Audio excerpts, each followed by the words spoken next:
بسم اللہ الرحمن الرحیم۔ بسم اللہ الرحمن الرحیم۔ السلام علیکم عزیز طلبہ کرام، امید ہے آپ حضرات خیریت سے ہوں گے۔ آج ہمارا صحیح مسلم کا سبق نمبر 289 ہے، جس کا عنوان ہے باب الامر بشفع الاذان و ایتار الاقامہ۔ آگے بڑھنے سے پہلے خلاصہ جات کو ایک نظر دیکھ لیں۔ گزشتہ سبق میں ہم نے اس عنوان کے تحت ان نکات پر بات کی تھی۔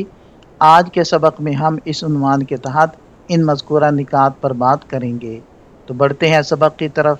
وبه قال حدثنا خلف بن هشام قال حدثنا حماد بن زید قال وحدثنا يحيى بن يحيى قال اخبرنا اسماعيل بن علي جميعا عن خالد الحذاء عن ابي قلابه عن انس رضي الله عنه قال امر بلال ان يشفع الاذان ويوتر الاقامه زاد يحيى في حديثه عن ابن علي فحدثت به ایوب فقال الا الاقامه۔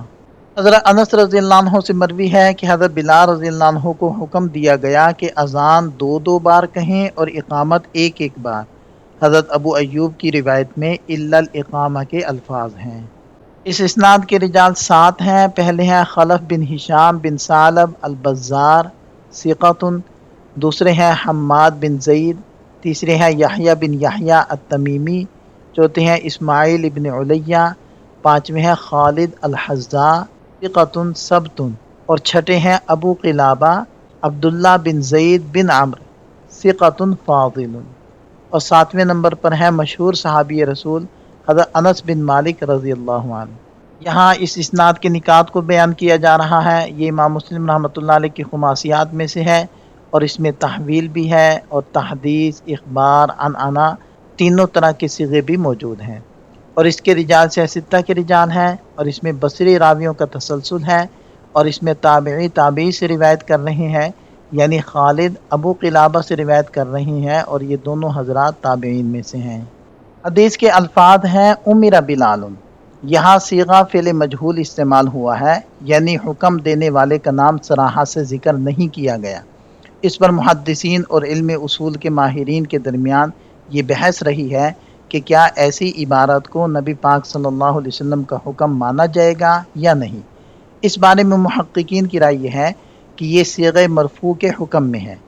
اس کی وجہ یہ ہے کہ صحابی جب دین کے معاملے میں حکم کا ذکر کرتا ہے تو ظاہر ہے کہ اس سے مراد وہی ہستی ہے جس کا حکم شرعی طور پر ماننا لازم ہے، اور وہ ہستی صرف حضور نبی کریم صلی اللہ علیہ وسلم کی ہے۔ ایسے ہی اذان جیسی بنیادی عبادت کا طریقہ اپنی مرضی سے طے نہیں کیا جا سکتا، بلکہ یہ مکمل طور پر وحی اور اللہ کے رسول صلی اللہ علیہ وسلم کی تعلیم پر منحصر ہے۔ اس بات کی تائید دیگر روایات سے بھی ہوتی ہے۔ مثلا امام نسائی کی روایت میں صراحت موجود ہے کہ نبی پاک صلی اللہ علیہ وسلم نے حضرت بلال رضی اللہ عنہ کو حکم دیا۔ امام حاکم اور حافظ ابن حجر رحمہ اللہ جیسے جلیل القدر محدثین نے بھی تصدیق کی ہے کہ اگرچہ یہاں مجہول کا صیغہ ہے، لیکن دیگر شواہد اور صحابہ کرام کی باہمی مشاورت کے سیاق و سباق سے یہ بالکل واضح ہے کہ حکم دینے والے اللہ کے رسول صلی اللہ علیہ وسلم ہی تھے۔ لہذا یہ کہنا کہ حضرت بلال رضی اللہ عنہ کو حکم دیا گیا دراصل نبی پاک صلی اللہ علیہ وسلم کے حکم ہی کی تعبیر ہے۔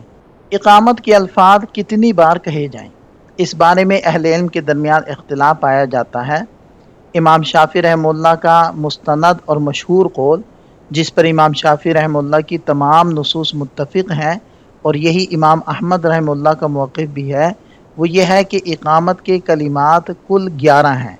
اس کی تفصیل یہ ہے کہ شروع میں 2 بار تکبیر یعنی اللہ اکبر، پھر شہادتین ایک بار، پھر حی علی الصلاح اور حی علی الفلاح ایک بار، اس کے بعد قد قامت الصلاح 2 بار، پھر دوبارہ 2 بار تکبیر، اور آخر میں 1 بار کلمہ توحید لا الہ الا اللہ کہا جائے۔ دوسرا موقف ہے امام مالک رحمہ اللہ کا مشہور قول، اس کے مطابق اقامت کے کلمات 10 ہیں۔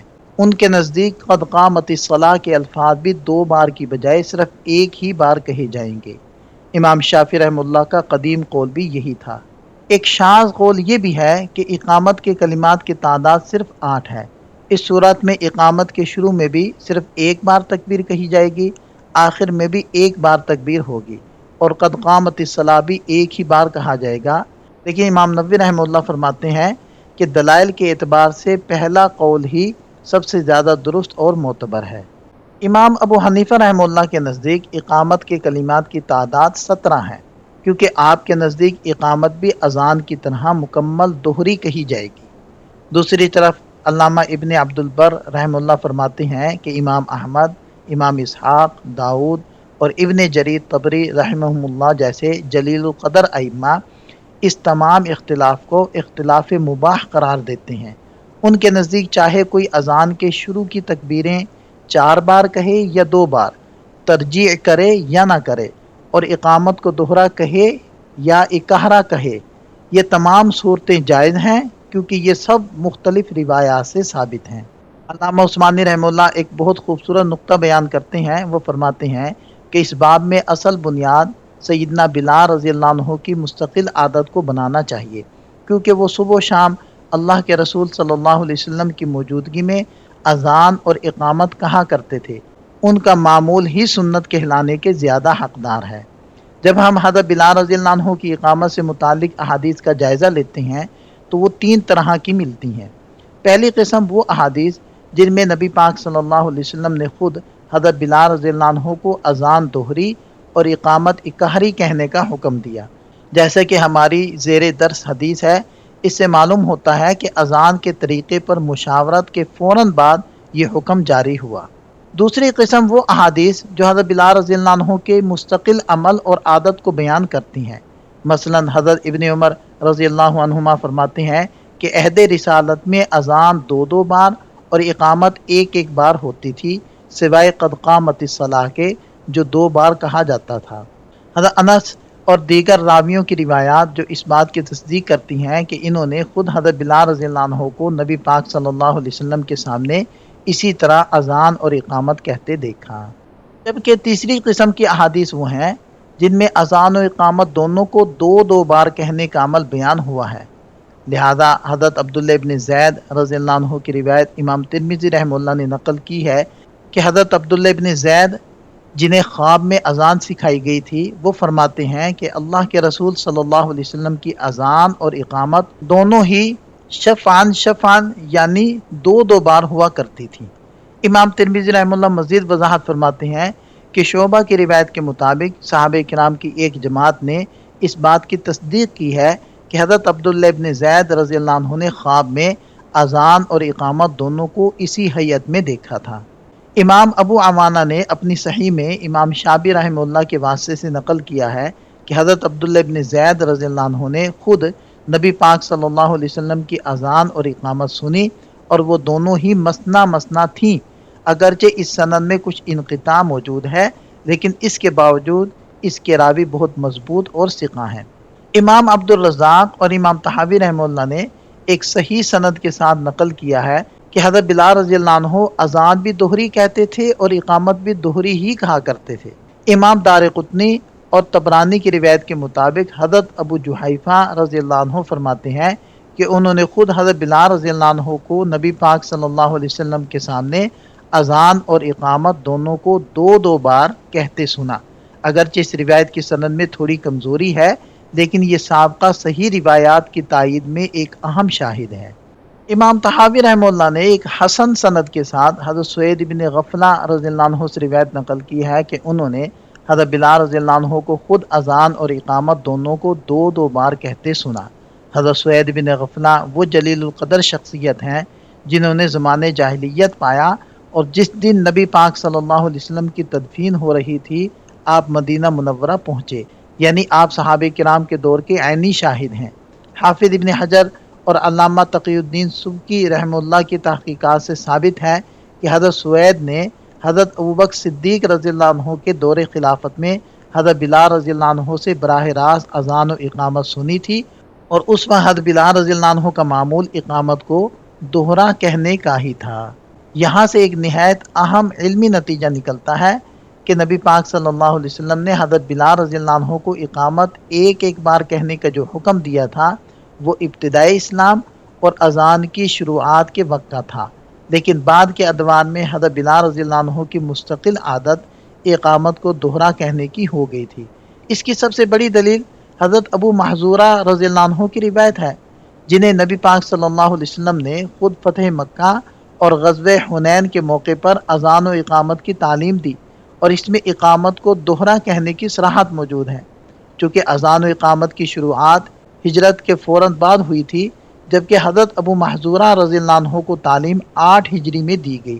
اصول حدیث کا قاعدہ ہے کہ نبی پاک صلی اللہ علیہ وسلم کے آخری عمل اور آخری فیصلے کو اختیار کرنا ہی زیادہ بہتر اور مستحکم ہے، لہذا یہ ثابت ہوا کہ اقامت کو دوہرا کہنا سنت مستمرہ اور نبی پاک صلی اللہ علیہ وسلم کا آخری پسندیدہ طریقہ ہے، جس پر احناف کا عمل ہے۔ حضرت عبداللہ ابن زید رضی اللہ عنہ کی روایات مختلف طرق سے مروی ہیں۔ ایک طرف امام احمد اور ابو داود کی وہ روایت ہے جس میں اقامت کو ایک ایک بار کہنے کا ذکر ہے، لیکن اس کی تمام اسناد محمد بن اسحاق پر ختم ہوتی ہیں۔ دوسری طرف امام ابن ابی شیبہ اور امام طحاوی نے صحیح اسناد کے ساتھ وہ روایات نقل کی ہیں جن میں اقامت کو دوہرا کہنے کا ذکر ہے۔ اس روایت کی مضبوطی کا اندازہ اس بات سے لگایا جا سکتا ہے کہ جلیل القدر محدث ابن دقیق العید رحمہ اللہ فرماتے ہیں کہ اس کے تمام راوی صحیح بخاری و مسلم کے راوی ہیں، اور یہ سند مکمل طور پر متصل ہے۔ اسی طرح علامہ ابن حزم رحمہ اللہ نے بھی اس اسناد کو صحت کے اعلیٰ ترین درجے پر قرار دیا ہے۔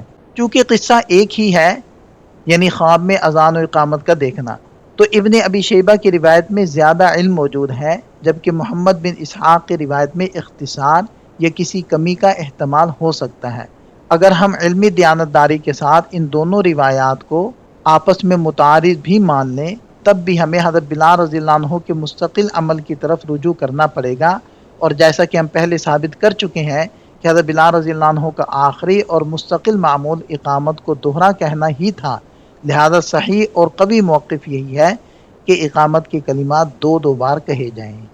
امام ترمذی اور امام نسائی رحمہم اللہ نے نقل کیا ہے کہ نبی پاک صلی اللہ علیہ وسلم نے حضرت ابو محذورہ رضی اللہ عنہ کو خود اذان اور اقامت کی تعلیم دی، جس میں اذان کے 19 کلمات اور اقامت کے 17 کلمات شامل تھے۔ امام ترمذی رحمہ اللہ اسے حسن قرار دیتے ہیں، جبکہ ابن دقیق العید فرماتے ہیں کہ اس کی سند شرط صحیح پر ہے، اور اس کے تمام راوی بخاری و مسلم کے معیار کے ہیں۔ اسی طرح ایک اور حسن روایت میں عبدالعزیز بن رفیع بیان کرتے ہیں کہ انہوں نے خود حضرت ابو محذورہ رضی اللہ عنہ کو اذان اور اقامت دونوں کو مسنا مسنا کہتے سنا۔ یہاں ایک علمی اعتراض اور اس کا جواب سامنے آتا ہے۔ امام احمد بن حنبل رحمہ اللہ سے پوچھا گیا کہ حضرت ابو محذورہ رضی اللہ عنہ کی یہ روایت حضرت عبداللہ بن زید کی روایت کے مقابلے میں متأخر ہے، تو اسے ترجیح کیوں نہیں دی جاتی؟ امام احمد رحمہ اللہ نے جواب دیا کہ اللہ کے رسول صلی اللہ علیہ وسلم مکہ سے واپس مدینہ تشریف لائے تو آپ صلی اللہ علیہ وسلم نے حضرت بلال رضی اللہ عنہ کو ان کی اقہری اقامت پر ہی برقرار رکھا۔ امام شوکانی رحمہ اللہ اس بحث پر تبصرہ کرتے ہوئے فرماتے ہیں کہ اگرچہ امام احمد رحمہ اللہ کا یہ جواب بظاہر بہت مضبوط ہے، لیکن اس کے لیے کسی ایسی صحیح نقل کی ضرورت ہے جو یہ ثابت کرے کہ مکہ سے واپسی کے بعد بھی حضرت بلال رضی اللہ عنہ نے اقہری اقامت ہی کہی تھی۔ محض امام احمد رحمہ اللہ کا قول اس کے لیے کافی نہیں۔ علامہ شوکانی رحمہ اللہ کا رجحان یہ ہے کہ اگر یہ دونوں طریقے ثابت ہیں تو یہ تنوع پر محمول ہوں گے، یعنی دونوں ہی طریقے جائز ہیں۔ آپ صلی اللہ علیہ وسلم کا ایک کے بعد دوسرے طریقے پر خاموشی اختیار کرنا یا اسے برقرار رکھنا اس بات کی دلیل ہے کہ دونوں سنت ہیں، اور ان میں سے کوئی بھی دوسرے کے لیے ناسخ نہیں ہے۔ اگر یہاں یہ اعتراض کیا جائے کہ امام دارقطنی وغیرہ نے حضرت ابو محذورہ رضی اللہ عنہ کے پوتے ابراہیم بن عبدالعزیز کے واسطے سے ایک ایسی روایت بھی نقل کی ہے جس میں اقامت کے کلمات کو اکہرا بیان کیا گیا ہے، تو پھر ہم دوہری اقامت والی روایات کو ترجیح کیوں دیتے ہیں؟ اس کا علمی جواب یہ ہے کہ حضرت ابو محذورہ رضی اللہ عنہ سے مروی مسنا مسنا والی روایت کو کئی وجوہات کی بنا پر ترجیح حاصل ہے۔ پہلی وجہ رجال صحیح۔ دوہری اقامت والی روایت کے راوی وہ ہیں جن پر امام بخاری اور امام مسلم نے اعتماد کیا ہے کہ اکہری اقامت والی روایت کے بعض راویوں سے امام بخاری اور مسلم نے کوئی روایت نہیں لی۔ دوسری وجہ متابعات۔ دوہری اقامت والی روایت کی تائید دیگر معتبر سندوں اور راویوں سے بھی ہوتی ہے۔ جبکہ اکہری اقامت والی یہ مخصوص روایت تنہا ہے اور دوسری سندیں اس کی تائید نہیں کرتی۔ تیسری وجہ عددی صراحت۔ اس روایت میں واضح طور پر اقامت کے 17 کلمات کا ذکر ہے، جو اس بات کی قطعی دلیل ہے کہ یہاں راوی سے تعداد میں کوئی غلطی یا وہم نہیں ہوا۔ اسی مضبوطی کی بنا پر امام ترمذی، ابن خزیمہ اور ابن حبان رحمہ اللہ جیسے جلیل القدر محدثین نے اس روایت کو صحیح قرار دیا ہے۔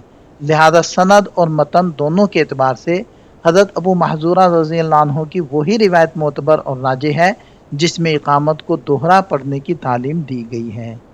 حاصل کلام یہ ہے کہ حضرت ابو محذورہ رضی اللہ عنہ کی روایات میں جو بظاہر اضطراب نظر آتا ہے، اسے علمی ترجیحات کی بنیاد پر حل کیا جا سکتا ہے، اور ترجیح اسی بات کو حاصل ہے کہ حضرت ابو محذورہ رضی اللہ عنہ کی تعلیم میں بھی اقامت دوہری ہی تھی۔ یہ تو تھی محدثین کی علمی روش۔ اب اگر ہم فقہائے احناف کے نقطۂ نظر سے دیکھیں تو انہوں نے اکہری اقامت والی روایات کی بڑی لطیف تعویلیں کی ہیں۔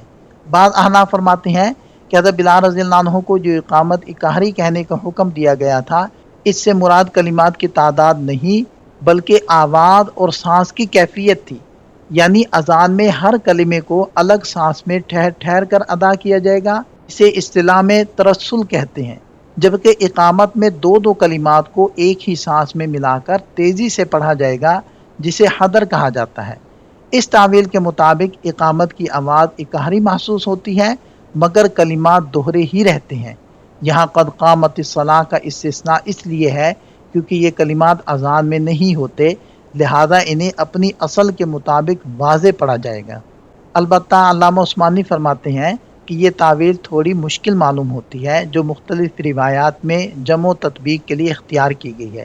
اس سے زیادہ واضح اور سادہ جواب وہ ہے جو شارح نقایہ اور ہمارے شیخ محمود حسن دیوبندی رحمہ اللہ نے دیا ہے، یعنی اقامت کو ایک ایک بار کہنے کا حکم صرف بعض حالات میں جواز سکھانے کے لیے تھا تاکہ معلوم ہو سکے کہ ایسا کرنا بھی جائز ہے، لیکن یہ طریقہ مستقل سنت مستمرہ نہیں بنا، کیونکہ حضرت بلال رضی اللہ عنہ کا آخری اور مستقل عمل، جیسا کہ ہم پہلے ثابت کر چکے ہیں، اقامت کو دوہرا کہنا ہی تھا۔ اس علمی بحث کے اختتام پر ہم جلیل القدر ائمہ کے اقوال کا جائزہ لیتے ہیں۔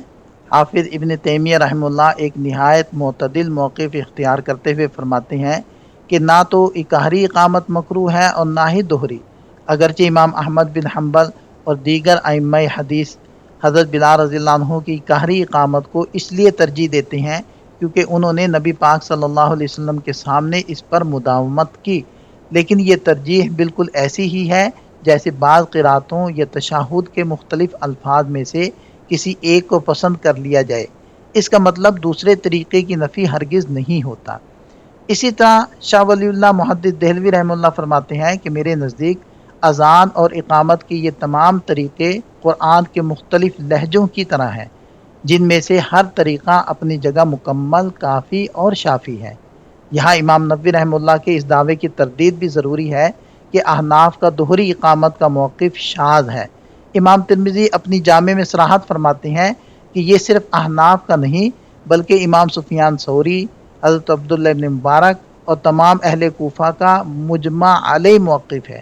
نیز حضرت سلمہ ابن اکوع اور حضرت ثوبان رضی اللہ عنہما جیسے جلیل القدر صحابہ سے بھی دوہری اقامت کے ثبوت موجود ہیں۔ جہاں تک علامہ خطابی رحمہ اللہ کی اس بات کا تعلق ہے کہ حرمین، حجاز، شام اور مصر وغیرہ میں اکہری اقامت پر عمل رہا ہے، تو اس کا جواب یہ ہے کہ کسی خاص دور کا تعامل اکیلے حجت نہیں بن سکتا۔ حضرت مجاہد رحمہ اللہ فرماتے ہیں کہ اقامت کو اکہرا کرنا دراصل عمراء اور حکام کی آسانی کے لیے شروع ہوا، جبکہ اصل طریقہ دوہرا کہنا ہی تھا۔ امام طحاوی رحمہ اللہ اس کی وضاحت کرتے ہوئے فرماتے ہیں کہ حضرت مجاہد کی مراد یہ ہے کہ اکہری اقامت کو لازمی قرار دے دینا اور دوہری اقامت کو چھوڑ دینا ایک نئی بات ہے، ورنہ اصل سنت تو دونوں طریقوں سے ثابت ہے۔ اکہری اقامت جواز کی حد تک ٹھیک ہے، لیکن سنت مستمرہ اور اصل کی حیثیت دوہری اقامت کو ہی حاصل ہے۔ اس مقام پر شارح حدیث ایک نہایت باریک فنی نکتے کی وضاحت کر رہے ہیں کہ حدیث کے آخر میں جو الفاظ ہیں الا الاقامہ، یعنی سوائے اقامت کے کلمات قد قامت الصلاۃ کے کہ وہ دوہرے کہے جائیں گے، اس کے بارے میں محدثین کے ہاں دو مختلف آراء پائی جاتی ہیں۔ پہلی رائے امام ابن مندہ کا خیال ہے کہ یہ الفاظ صحابی کے نہیں بلکہ اس کے ایک راوی ایوب سختیانی رحمہ اللہ کے اپنے الفاظ ہیں جو انہوں نے وضاحت کے لیے کہے تھے۔ ان کے نزدیک ابن علیہ کی روایت اس بات کی تائید کرتی ہے کہ یہ جملہ حدیث کا نہیں بلکہ راوی کا اپنا قول ہے، جسے فن حدیث میں ادراج کہا جاتا ہے۔ دوسری رائے حافظ ابن حجر رحمہ اللہ کی ہے۔ وہ فرماتے ہیں کہ اصل یہ ہے کہ جو لفظ حدیث کے متن میں مذکور ہو اسے حدیث کا حصہ ہی مانا جائے گا جب تک کہ اس کے خلاف کوئی ٹھوس دلیل نہ مل جائے۔ حافظ ابن حجر رحمہ اللہ فرماتے ہیں کہ اسماعیل ابن علیہ کی روایت سے یہ ثابت نہیں ہوتا کہ یہ الفاظ حدیث کا حصہ نہیں ہیں، بلکہ حقیقت یہ ہے کہ اس حدیث کو دو راویوں نے حضرت ابو قلابہ سے سنا تھا۔ خالد اس اضافے کو ذکر نہیں کرتے تھے جبکہ ایوب اسے ذکر کرتے تھے۔ علم حدیث کا مسلمہ قاعدہ ہے کہ ثقہ راوی کا اضافہ مقبول ہوتا ہے۔ چونکہ حضرت ایوب سختیانی ایک انتہائی درجے کے حافظ اور ثقہ راوی ہیں، اس لیے ان کی طرف سے بیان کردہ یہ اضافہ تسلیم کیا جائے گا، اسے راوی کا اپنا قول قرار دے کر خارج نہیں کیا جا سکتا۔ حدیث متفق علیہ ہے اور دیگر ائمہ حدیث نے بھی اپنی اپنی کتابوں کے اندر اس حدیث کو ذکر کیا ہے۔ وبه قال وحدثنا اسحاق بن ابراہیم الحنظلی قال اخبرنا عبد الوهاب الثقفی قال حدثنا خالد الحذاء عن ابی قلابة عن انس بن مالک رضی اللہ عنہ قال ذکروا ان يعلموا وقت الصلاة بشيء يعرفونه فذكروا ان ينبروا نارا او يضربوا ناقوسا فامر بلال ان يشفع الاذان ويوتر الاقامہ۔ حضرت انس رضی اللہ عنہ سے مروی ہے کہ حضرات صحابہ کرام نے لوگوں کو نماز کے وقت کی خبر دینے کے بارے میں باہم مشورہ کیا کہ کس چیز کے ذریعے نماز کے وقت کا علم ہو جائے۔ بعض حضرات نے کہا کہ آگ بلند کی جائے یا ناقوس بجایا جائے۔ پھر حضرت بلال رضی اللہ عنہ کو حکم دیا گیا کہ وہ اذان کے کلمات 2 مربع کہیں اور اقامت کے کلمات 1 مربع کہیں۔ اس اسناد کے رجال 5 ہیں۔ پہلے ہیں عبد الوہاب الثقفی ثقۃ، بقیہ حضرات کا تذکرہ سابقہ سند میں ہو چکا ہے۔ اس عبارت میں اذان کی مشروعیت کا پس منظر اور وہ مشاورت بیان کی جا رہی ہے جو نماز کے وقت کی اطلاع دینے کے لیے صحابہ کرام اور نبی پاک صلی اللہ علیہ وسلم کے درمیان ہوئی۔ حدیث کے الفاظ ہیں ذکروا ان یعلموا، اس کا مطلب یہ ہے کہ صحابہ کرام نے آپس میں اس بات کا ذکر کیا کہ نماز کے لیے کوئی ایسی علامت مقرر کی جانی چاہیے جس سے وقت نماز کی پہچان ہو سکے۔ چنانچہ مختلف تجاویز سامنے آئیں جن کی وضاحت روح بن عطا کی روایت میں نہایت تفصیل سے ملتی ہے۔ ناقوس سے مراد ہے گھنٹی۔ جب بعض صحابہ کرام نے تجویز دی کہ ہمیں گھنٹی کا استعمال کرنا چاہیے تو نبی پاک صلی اللہ علیہ وسلم نے اسے رد فرما دیا اور ارشاد فرمایا یہ تو نصارہ کا طریقہ ہے۔ دوسری تجویز آئی ناقوس کی، یہ ایک سینگ ہوتا تھا جس کے اندر پھونک مار کر ایک مخصوص آواز پیدا کی جاتی تھی، تو آپ علیہ السلام نے ارشاد فرمایا یہ یہودیوں کا شعار ہے۔ آخر میں جب یہ کہا گیا کہ بلند جگہ پر آگ روشن کی جائے تاکہ دور سے نظر آئے تو آپ صلی اللہ علیہ وسلم نے اسے بھی ناپسند فرمایا اور ارشاد فرمایا یہ تو مجوسیوں کا طریقہ ہے۔ اس سے یہ عظیم علمی نقطہ معلوم ہوتا ہے کہ اسلام اپنی عبادات اور شعائر میں غیر مسلم اقوام کی مشابہت سے مکمل اجتناب کرتا ہے۔ اللہ تعالیٰ کو یہ منظور نہیں تھا کہ مسلمانوں کی سب سے اہم عبادت یعنی نماز کی پکار کے لیے کسی ایسی علامت کا سہارا لیا جائے جو پہلے سے کسی باطل مذہب کے ساتھ منسوب ہو۔ یہی وجہ ہے کہ ان تمام تجاویز کے بعد اللہ تعالیٰ نے اذان کے لیے وہ مبارک کلمات مقرر فرمائے جو قیامت تک کے لیے مسلمانوں کا امتیازی شعار بن گئے۔ وبه قال وحدثني محمد بن حاتم قال حدثنا بهز قال حدثنا وهيب قال حدثنا خالد الحذاء بهذا الاسناد لما كثر الناس ذكروا ان يعلموا بمثل حدیث ثقفی غیر انه قال ان یوروا نارا۔ اس اسناد کے رجال 4 ہیں۔ پہلے ہیں محمد بن حاتم، دوسرے ہیں بہز بن اسد العمی، تیسرے ہیں وہیب بن خالد ثقۃ ثبت۔ وبه قال وحدثني عبید اللہ بن عمر القواریری قال حدثنا عبد الوارث بن سعید وعبد الوهاب بن عبد المجید قال حدثنا ایوب عن ابی قلابہ عن انس رضی اللہ عنہ قال امر بلال ان یشفع الاذان ویوتر الاقامہ۔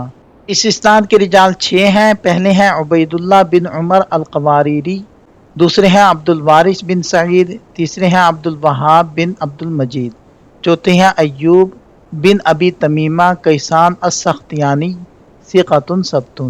یہ ان احادیث سے حاصل ہونے والے چند فوائد ہیں۔ یہاں ہمارا سبق مکمل ہو جاتا ہے، ایک نظر خلاصے کو دیکھ لیں۔ یہ سبق سے متعلق چند سوالات ہیں، ان کے جواب تحریر کریں۔